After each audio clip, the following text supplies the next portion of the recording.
నమస్తే, welcome to Andhraprabha. నేను నాగేశ్వరి.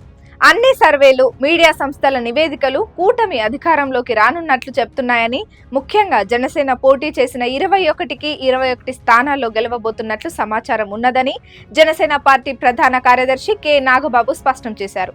సార్వత్రిక ఎన్నికల్లో జనసేన పక్షాన పోటీ చేసిన అభ్యర్థులతో నిర్వహించిన వర్చువల్ సమావేశంలో నాగబాబు మాట్లాడారు.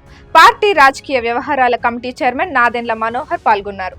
ఎన్నికల సందర్భంగా ఎదురైన సవాళ్లు, ఏ నియోజకవర్గంలో పోలింగ్ ప్రక్రియ ఎలా నడిచిందనే అంశాలు అభ్యర్థులను అడిగి తెలుసుకున్నారు.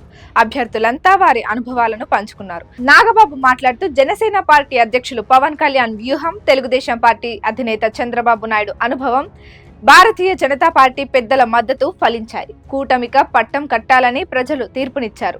జూన్ 4 తర్వాత కూటమి ప్రభుత్వం ఏర్పాటవుతుంది. జనసేన నుంచి 21 మంది ఎమ్మెల్యేలు శాసనసభలో అడుగు పెడుతున్నారు. ఎవరి నియోజకవర్గాల్లో వారు పరిస్థితులను బట్టి ఇబ్బందులు ఎదుర్కొని అన్నింటికీ అధిగమించి ముందుకు వెళ్లారు. మనందరికీ వెన్నుముక్క పవన్ కళ్యాణ్. 17 ఏళ్ల రాజకీయ అనుభవం, 10 సంవత్సరాలుగా పార్టీని ముందుకు నడిపిస్తున్న తీరు, ఆయన కష్టం, శారీరకంగా మానసికంగా ఎంత ఒత్తిడి తీసుకొని ముందుకు వెళ్లారో ప్రత్యక్షంగా చూశాం. పవన్ కళ్యాణ్ కష్టం వృధా కారాదన్న ఉద్దేశంతో అంత ఐక్యమత్యంగా పనిచేశారు.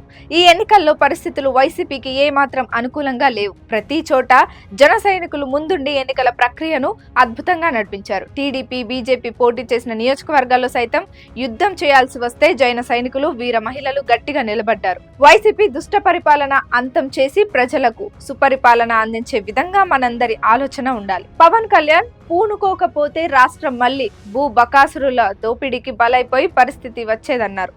ఈ ఎన్నికల్లో పట్టణ ప్రాంతాలతో పాటుగా గ్రామీణ ప్రాంత ప్రజలు జనసేనకి అండగా నిలిచారని Janasena party PAC chairman Nadendla Manohar స్పష్టం చేశారు. పోటీ చేసిన ప్రాంతాల్లో జనసేనకు, ఇతర నియోజకవర్గాల్లో కూటమికి బలంగా నిలబడ్డారు. పోలింగ్ శాతం అధికంగా నమోదు కావడం కూడా కూటమికి కలిసొచ్చే అంశమని అన్నారు. రాష్ట్రం కోసం మన అధ్యక్షులు పవన్ కళ్యాణ్ ఎంతగా తపన పడ్డారు, ఎంత త్యాగం చేశారో ప్రజలు గ్రహించారు అని చెప్పారు. జూన్ 4న మంచి ఫలితాలు అందుకుంటామని తెలిపారు. ఈ సమావేశంలో పార్టీ ఉపాధ్యక్షులు బి మహేందర్ రెడ్డి, అధ్యక్షుల వారి రాజకీయ కార్యదర్శి పి హరిప్రసాద్, జాతీయ మీడియా అధికార ప్రతినిధి అజయ్ కుమార్ వేములపాటి, పార్టీ నాయకులు మర్రెడ్డి శ్రీనివాస్, పోటీ చేసిన అభ్యర్థులు పాల్గొన్నారని పి హరిప్రసాద్ తెలియజేశారు.